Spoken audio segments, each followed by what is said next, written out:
Hablar de lo que es el sistema nefrourinario.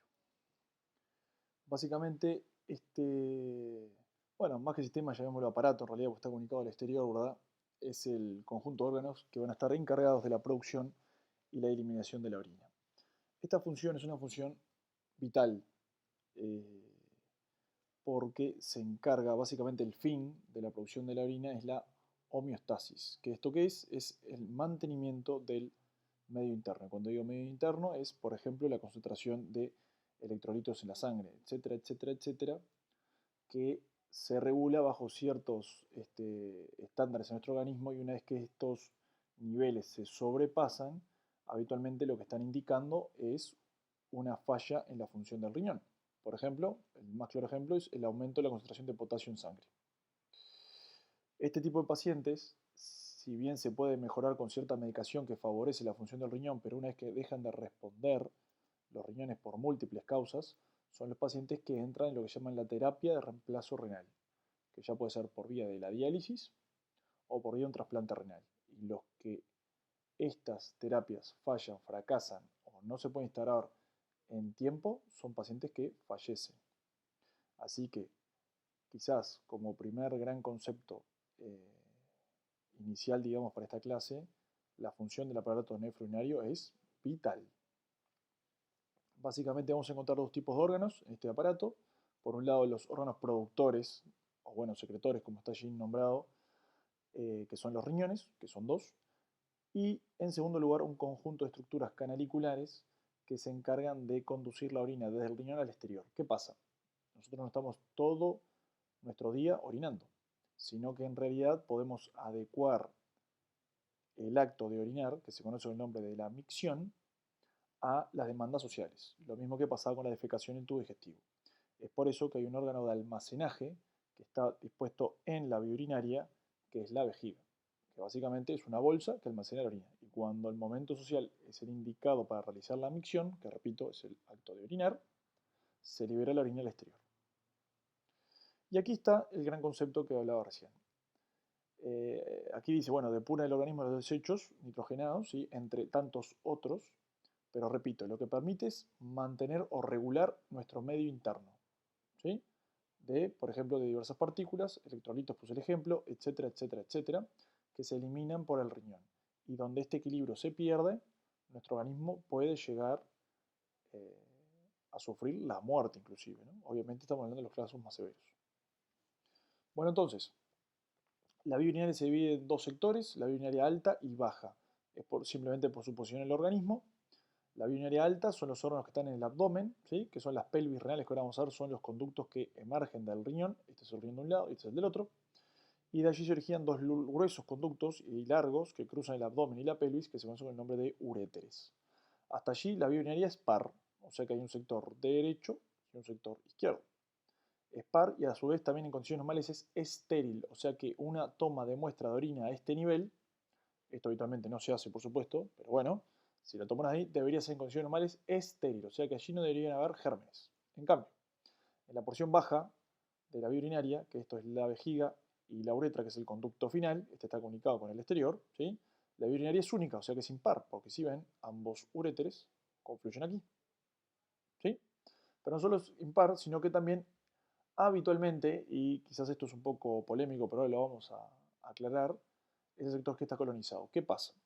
Cuando uno se hace un examen de orina, el común y corriente, como seguramente la mayoría ya se haya hecho alguno en su vida, lo que siempre le piden es que uno realice, primero, se haga la higiene de los genitales externos, porque allí hay gérmenes que forman parte de la flora, y la uretra está en contacto con estos, tanto en el hombre como en la mujer, pero además que uno empiece a orinar hacia afuera del bioset o del frasco, ¿verdad?, donde va a colocar la orina para ser analizada, y que luego de descartado la primera parte de la micción, luego sí volcar el restante en el frasco. Eso se llama la técnica del chorro medio.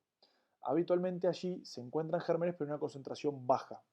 Cuando la concentración es elevada, se dice que esa persona tiene una bacteriuria, o sea, concentraciones patológicas de gérmenes en la orina.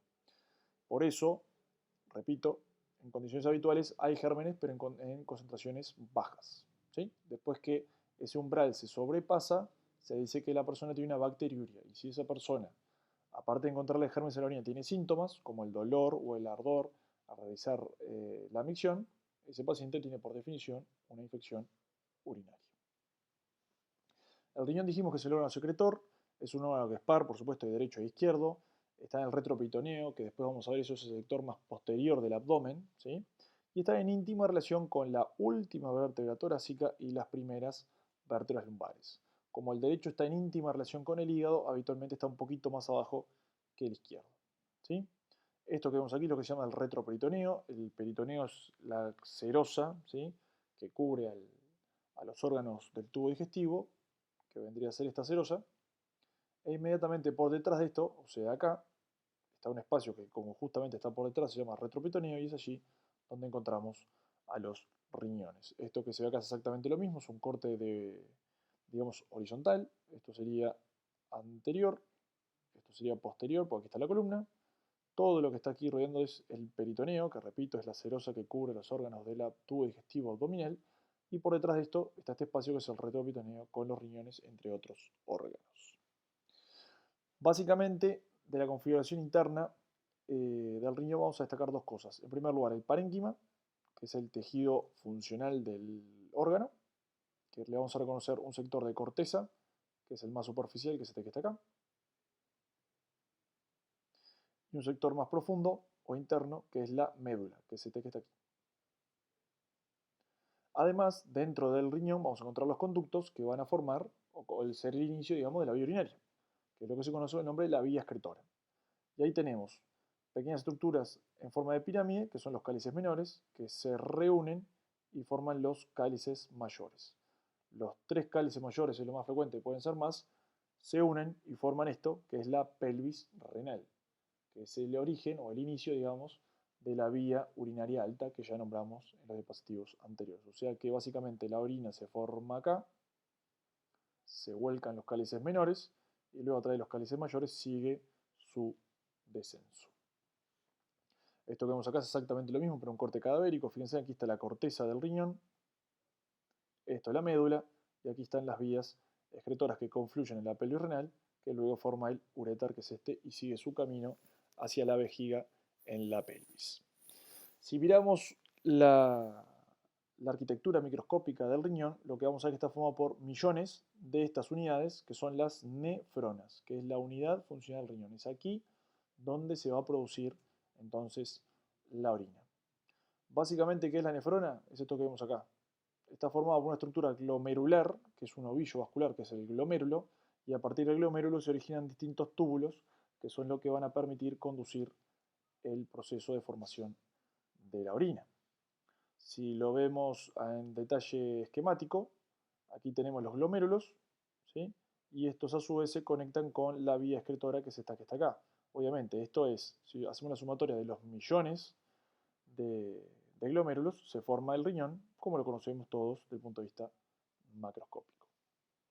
¿Qué pasa? De este glomérulo se va a originar un conjunto de conductos, que lo vemos aquí, y lo que interesa, más allá de su configuración, que como intenta mostrar este esquema es distinta a lo largo de todo este trayecto, ¿sí?, es que estos conductos van a terminar para formar los cálices menores y allí los mayores y la pelvis. ¿Qué pasa? La etapa inicial, digamos, de formación de la orina se da justamente en el glomérulo. Ahora vamos a ver bien cómo, ni cuándo. Pero después, a medida que va circulando la orina ya formada por estos conductos, que son los conductos de la nefrona, ¿sí?, esta orina se va modificando. ¿Por qué? Porque a lo largo de este trayecto, este conducto tiene ciertas peculiaridades en su arquitectura que le van a permitir filtrar o absorber distintas partículas. Por ejemplo, el sector inicial permite regular la concentración de electrolitos, como por ejemplo el sodio, el cloro, el agua, la glucosa de la orina. O sea que absorben, ¿sí? Estos otros sectores están especializados en la absorción de otras partículas. Entonces, a medida que va circulando la orina de su producción, se va modificando tal cual va descendiendo por el conducto de la nefrona. Y distintos parámetros de la orina se modifican en distintos sectores de los conductos. ¿Por qué? Porque están especializados en la absorción de algunas partículas o de otras. Básicamente, si tenemos que dividirlo por su funcionalidad, podemos decir que en la corteza se produce la filtración de la orina, o sea, donde pasa del espacio vascular al espacio renal, y en la médula, que es donde están los túbulos, se produce la concentración, porque justamente es donde se van a absorber diversas partículas, como hablamos hoy, los electrolitos, entre otras. Ahora bien, sin lugar a dudas que el punto clave está en el glomérulo. El glomérulo básicamente es un ovillo, como vemos acá, de vasos, o sea, arteriolas y vénulas, ¿sí?, que están en íntimo contacto con el espacio renal. En este espacio, como ya hemos visto en otros sectores de nuestro organismo, hay una comunicación entre el espacio vascular y el espacio del nefrón. Y estos espacios están separados por una barrera que es sumamente delgada y está formada por tres estructuras. El endotelio de la arteria, que si recuerda está formado por una única capa de células, la membrana basal, que es esto que está acá, y por último, un conjunto de células especializadas que forman las capas del glomérulo, que son los podocitos.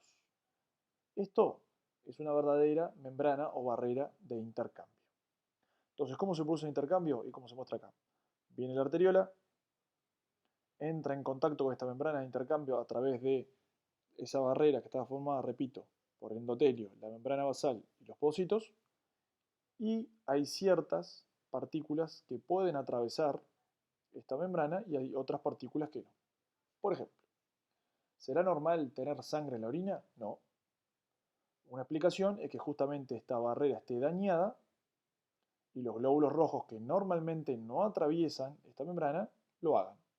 Por supuesto que hay otras que explican la aparición de sangre en la orina, pero esta es una.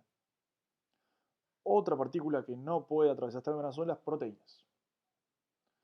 Algo muy típico de los diabéticos es tener, más allá de los diabéticos, me corrijo, los pacientes con insuficiencia renal, es tener la orina cargada de espuma. Y eso se produce porque en la orina aparecen proteínas que normalmente no deberían aparecer. Y la más frecuente explicación es que hay un daño de esta barrera y las proteínas se filtran cuando no se deberían filtrar. Deberían venir por aquí, seguir su camino y seguir en el espacio vascular y no pasar al espacio renal. Una partícula que sí puede filtrarse, o sea, atravesar esta membrana, es la glucosa. Pero ¿qué pasa? Normalmente la concentración de glucosa en la orina es prácticamente nula. Ahora, ¿a qué se debe esto? A que si bien se filtra a este nivel, en los túbulos se reabsorbe. En los pacientes con diabetes, por ejemplo, como tienen grandes concentraciones de glucosa, se filtra mucha glucosa y los túbulos no son capaces de reabsorberla toda. Es por eso que un hallazgo muy característico en los pacientes con diabetes es la presencia de glucosa en la orina, que de hecho fue lo que definió la enfermedad, porque lo que hacían era probar, en tiempos de antaño por supuesto, beber la orina de los pacientes con diabetes y darse cuenta que tenía un gusto dulce. ¿Por qué? Por la presencia de glucosa. Eso es lo que permitió hacer un gran avance en el diagnóstico y el conocimiento de esta enfermedad. Entonces, ¿qué pasa? Si bien la filtración se produce acá, como decíamos, luego la orina va a ser modificada a lo largo de todo este largo trayecto, sobre todo sufriendo los procesos de reabsorción, como por ejemplo de la glucosa, que si bien aquí se filtra, luego no aparece en la orina, o normalmente no debería aparecer, y también se secreta sobre todo agua. Todo esto, por supuesto, va a estar regulado por cuestiones hormonales y de necesidades de nuestro organismo. ¿Qué pasa? Como la orina se forma a partir de la sangre, el riñón es un órgano que está muy irrigado. Esto que vemos aquí es la arteria aorta, que es la arteria principal de nuestro cuerpo, y aquí vemos la arteria renal derecha y la arteria renal izquierda. Lo mismo vemos aquí, arteria renal derecha, arteria renal izquierda. A partir de las ramas, por supuesto a nivel microscópico de estas arterias, en los glomérulos, que como dijimos, el riñón tiene millones, es que se filtra el contenido sanguíneo, pasa al espacio renal y se forma la orina. Que repito, la formación de orina es una consecuencia, ¿sí?, de la necesidad de nuestro organismo de eliminar ciertas partículas y que la concentración de las mismas en la orina depende de su concentración, por supuesto, en la sangre. El más claro ejemplo, la aparición de glucosa en los pacientes diabéticos que tienen un exceso de glucosa en la sangre. Esto que vemos aquí es una imagen cadavérica, es un riñón izquierdo, fíjense, esta es la arteria renal, que es por donde ingresa la sangre al riñón, y esta es la vena renal, que es por donde sale. ¿Sí? Si medimos, por ejemplo, pongamos un ejemplo, la concentración de glóbulos rojos aquí y aquí debería ser idéntica, porque normalmente los glóbulos rojos no deberían pasar al riñón. Ahora, por ejemplo, otras partículas que sí se filtran, como por ejemplo el sodio y el cloro, no es igual aquí que aquí, porque en parte se pierden por la orina.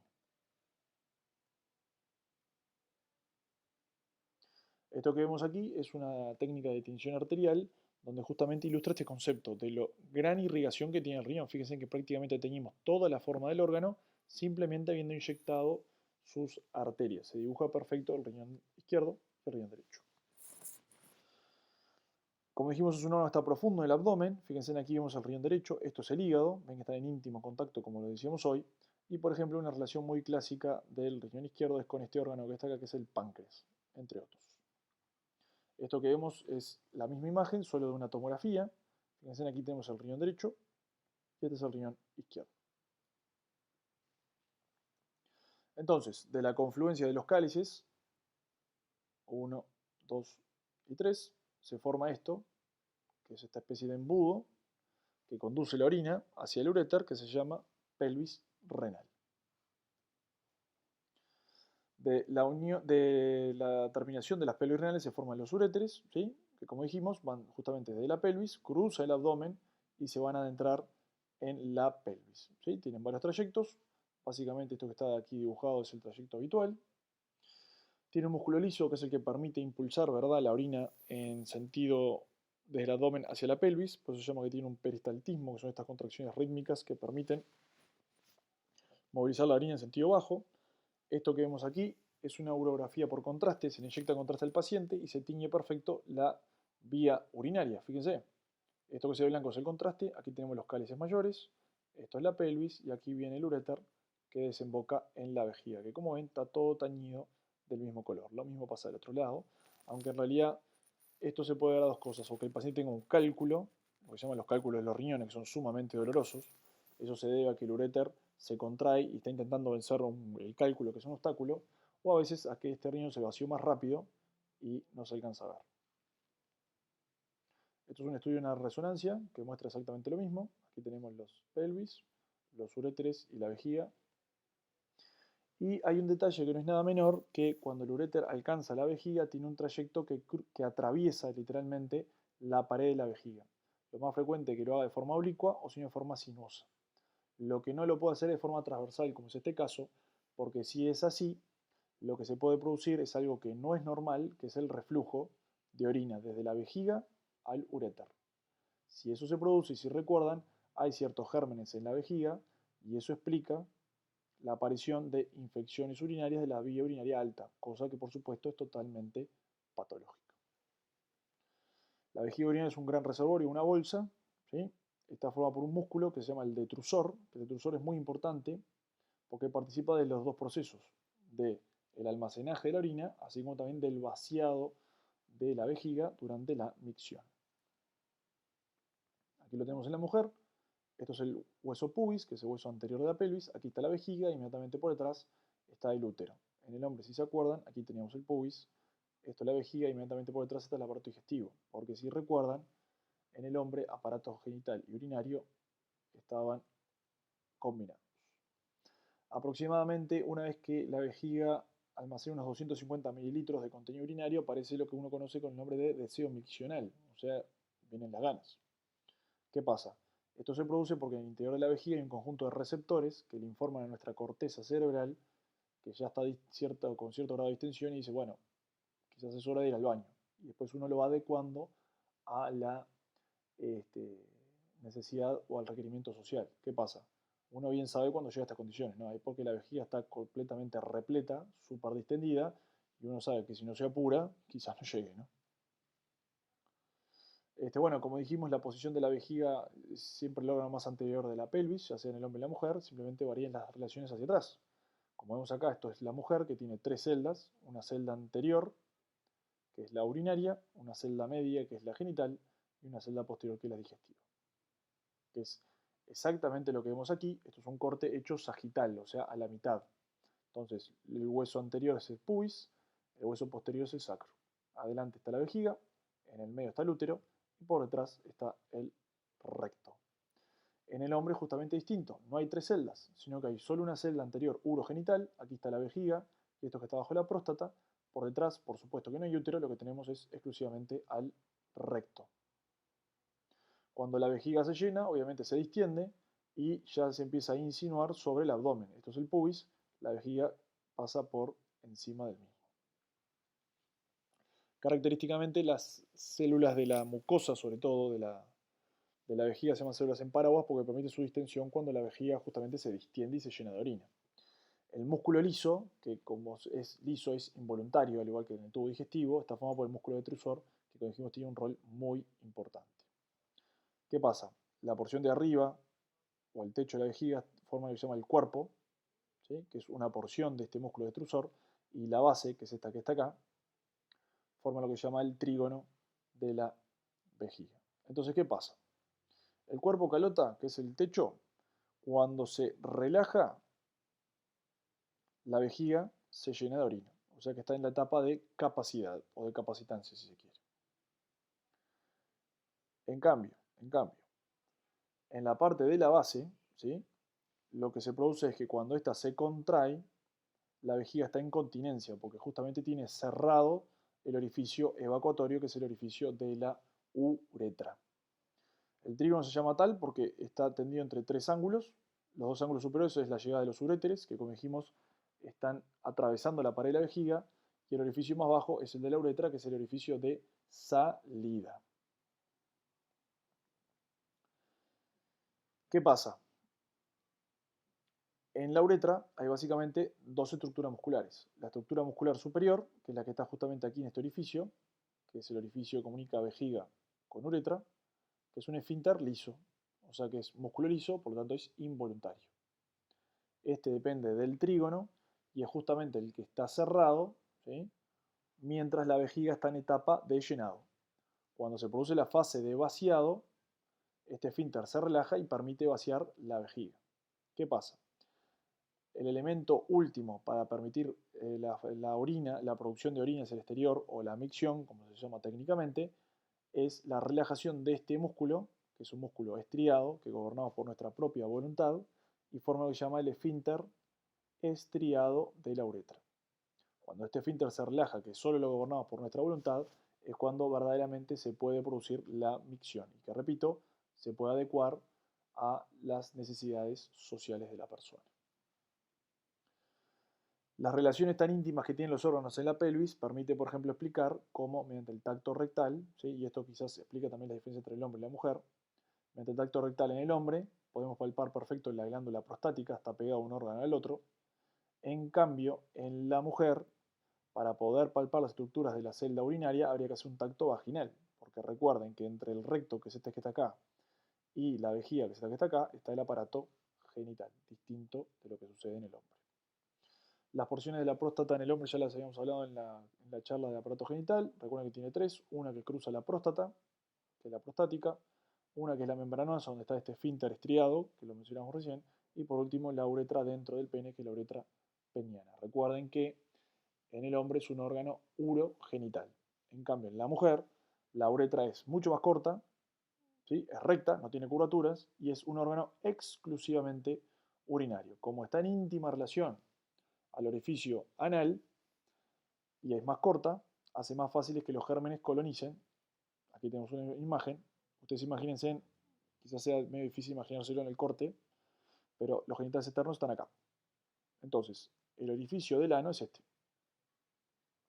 El orificio de la uretra es este. Entonces, es una cuestión de un par de centímetros que separa una estructura de la otra. El ano normalmente está colonizado de gérmenes. Entonces, es mucho más sencillo en la mujer que estos gérmenes pasen a la vía urinaria que en el hombre, que está separado porque tiene un largo trayecto en el pene. Veamos brevemente cómo es que se produce el acto de la micción, que repito es la acción de orinar. Entonces, algo que es tan sencillo o que parece algo tan simple, en realidad obedece a un complejo mecanismo que integra estructuras del sistema nervioso, así como también gran parte de las estructuras que vimos hoy. Entonces, básicamente, Para producir la micción, la vejiga tiene que estar llena de orina, eso es lo primero.